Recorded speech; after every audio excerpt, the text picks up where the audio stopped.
Leaders have the ability to stand back and see the big picture, while followers get caught up in the day-to-day activities like sending emails, completing reports, and attending meetings.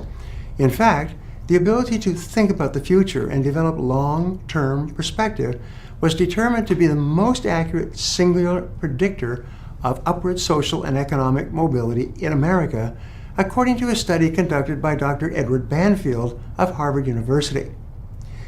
You need to develop the ability to fix your eyes on the horizon and see greater possibilities.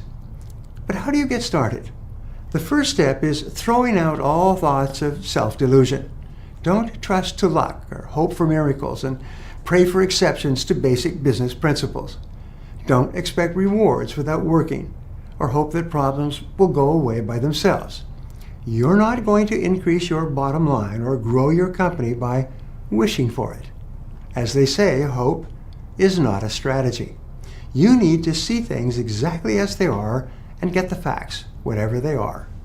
So instead, fill your head with visions of how your company can improve realistically.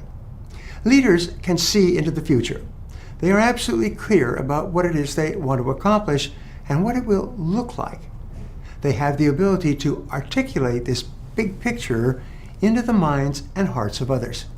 Remember, people cannot hit a target they cannot see. So the next step is to make time to think about the big picture. It may appear time-consuming, but start blocking off a regular time in your calendar to brainstorm and clarify your goals and objectives. Think about where you see your organization in a year, 5 years, 10 years. The longer you spend, the more effective you'll be when it comes to implementing your ideas. Part of being a big picture thinker is asking how. For example, if you want sales to be higher and more profitable, you ask yourself, how can you help sales to get there? Maybe the solution is to establish a mentorship program. Well, how are you going to do that?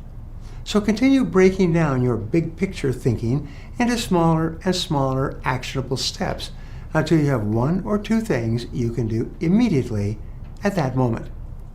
Lastly, another important part of being a big picture thinker is also asking why.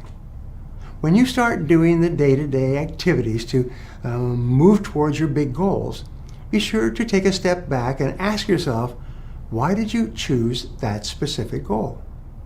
Why is this goal important to you? This is something you can think more about in your future brainstorming session since you've already scheduled the time on your calendar.